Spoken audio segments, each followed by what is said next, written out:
ஹாய்ங்க. என்ன மாரி நீங்களும் வீட்ல இருந்தே சில பிசினஸ்லாம் பண்ணலாம். ஸோ நம்ம சேனல கண்டிப்பா சப்ஸ்கிரைப் பண்ணி வச்சுக்கோங்க. நான் என்னென்ன பிசினஸ்லாம் பண்றேன் அப்படிங்கிறத நீங்களும் தெரிஞ்சுக்கலாம். ஃபர்ஸ்ட் நான் வந்து கேக் பிசினஸ் பண்ணிட்டுருக்கேன். இது வந்து நான் ரொம்ப பெரிய லெவல்ல பண்ணல.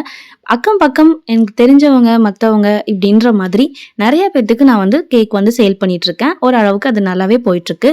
ஒரு மாசத்துக்கு ஒரு 5லருந்து 6லருந்து நமக்கு தகுந்த மாதிரி கேக் ஆர்டர்ஸ் நமக்கு எப்பயுமே கிடைச்சிருங்க. இன்னைக்கு நான் சேல் பண்ணக்கூடிய கப் கேக் ரெசிபிய உங்களோட ஷேர் பண்ணிக்கிறேன். இதோட அளவுகள் எல்லாம் டிஸ்கிரிப்ஷன்லயும், மேல ஸ்க்ரீன்லயும் நான் குடுத்துருக்கேன். இதுக்கு தேவையான பொருட்கள் எல்லாம் நம்ம ஃபர்ஸ்ட்டே எடுத்து வச்சிரணும். ஸோ ஒவ்வொன்னையும் நம்ம வந்து எடுத்து வைக்கும்பொழுது ரூம் டெம்பரேச்சர்ல தான் இருக்கணும். எதுவுமே ஓவர் சில்லாவும், ஓவரா ட்ரையாவும் இருக்கக்கூடாது. ஸோ நார்மலா எல்லாமே வந்து ரூம் டெம்பரேச்சர்லயே நம்ம வந்து எப்பயுமே வச்சுக்கணும். வெனிலா எசன்ஸ்லேருந்து, எக்லேருந்து, மில்க்லேருந்து எல்லாமே நம்ம வந்து நார்மல் டெம்பரேச்சர்ல தான் வச்சிருக்கணும். எதையுமே ஃப்ரிட்ஜ்ல வச்சு நம்ம யூஸ் பண்ணக்கூடாது. நீங்க இதுக்கு முன்னாடி கப் கேக்ஸ் எல்லாம் செஞ்சிருக்கீங்களா? நீங்க இப்படிலாம் செஞ்சிருக்கீங்க அப்படிங்கிறத கமெண்ட்ல கண்டிப்பா ஷேர் பண்ணுங்க. இன்னைக்கு நான் என்னோட ரெசிபியை உங்களோட ஷேர் பண்ணிக்கிறேன். Welcome to my channel life of Indian mom. நான் சொல்லக்கூடிய மெஷர்மெண்ட்டோட கப் கேக் செஞ்சு பாருங்க. ரொம்ப ஹெல்ப்ஃபுல்லா இருக்கும். அதுக்கு முன்னாடி கேக் எப்ப செய்யும்போது சைடுல ஒரு பிளேட் வச்சுக்கோங்க. நம்ம எந்த ஸ்பேச்சுலாலாம் யூஸ் பண்றோமோ அந்த பிளேட்ல நம்ம ஸ்டோர் பண்ணும்போது ரொம்ப கிச்சன் வந்து டர்ட் ஆகாது. நான் வந்து இப்ப சுகர், பட்டர் 2யுமே வந்து நல்லா மிக்ஸ் பண்ணிக்க போறேன். இத வந்து நீங்க விஸ்க் இருந்தாலும் ஓகே, இல்ல பீட்டர் இருந்தாலும் ஓகே. எதுல வேணாலும் பண்ணலாம். எல்லாமே நமக்கு ரூம் டெம்பரேச்சர்ல இருக்கனால சீக்கிரமா நமக்கு பிளெண்ட் ஆயிடும். நீங்க பவுடர் சுகர் கூட ஆட் பண்ணிக்கலாம். என்னோட சர்க்கரை ரொம்ப சின்ன சின்னதா இருக்கனால நான் நார்மல் சுகர் ஆட் பண்ணியிருக்கேன். ஸோ இது வந்து நான் அப்படியே ராவாவே பொடிக்காம ஆட் பண்ணிட்டேன். இப்போ ஒரு 2 மினிட்ஸ் இதை நல்லா கலந்து விட்டக்கப்புறம் நம்ம வந்து ஒரு 2 எக்கு சேர்த்தணும். நான் பார்த்தீங்கன்னா என்னோட எக்கு வந்து ரொம்ப குட்டி குட்டியாக இருந்தனால நான் வந்து 4 எக்கு சேர்த்துருக்கேன். லைக் நாட்டுக்கோழி முட்டை மாதிரி இருந்துச்சு. ஸோ அதனால நான் 4 முட்டை சேர்த்திருந்திருக்கேன்.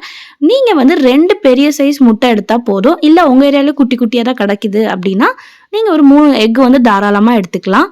அப்புறம் ஒரு பவுலில் மைதா, பேக்கிங் சோடா, பேக்கிங் பவுடர், உப்பு இதை எல்லாமே நம்ம சேர்த்துக்கலாம். இதோட அளவுகள் எல்லாமே கிளீனாக நான் மேலே வந்து ஸ்க்ரோல் பண்ணிட்டு இருக்கேன். கண்டிப்பாக செக் அவுட் பண்ணிக்கோங்க.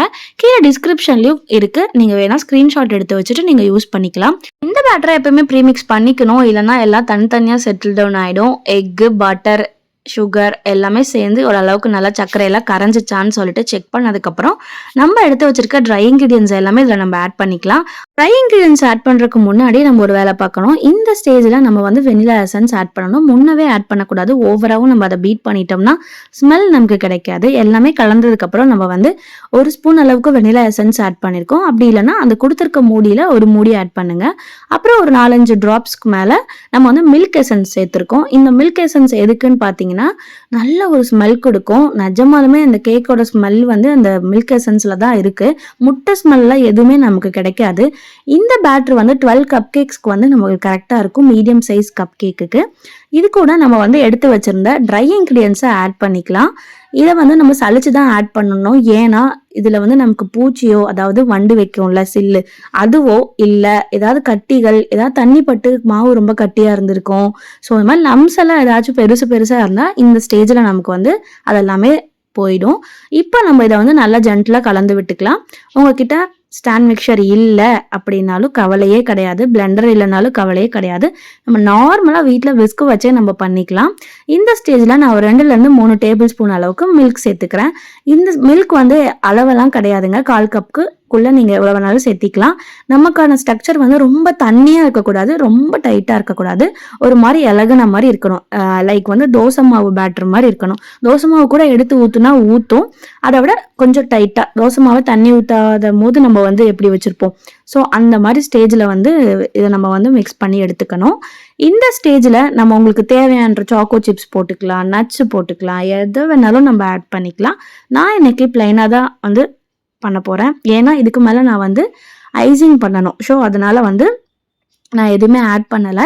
உங்ககிட்ட பிளெண்டர் இல்லைனாலும் இந்த மாதிரி நார்மல் விஸ்கு வச்சே நம்ம அழகாக செஞ்சு எடுக்கலாம். நீங்களும் கண்டிப்பாக இதே அளவோட ட்ரை பண்ணி பாருங்கள். எப்பயுமே வந்து ஒரே அளவுகளை கப் கேக்கை ஃபில் பண்ண பார்க்கணும். ஜாஸ்தி ஃபில் பண்ணிட்டா ஓவர்ஃப்ளோ ஆகிடும். ஒரு ஷேப்பும் ஒரு மாதிரி வந்துடும். இப்போ நம்ம இதை வந்து அவனில் வந்து 5 மினிட்ஸ் ப்ரீ ஹீட் பண்ண அவனில் நம்ம வந்து 20 மினிட்ஸ் வச்சாலே போதுங்க. கப் கேக் சூப்பராக ரெடி ஆகிடும்.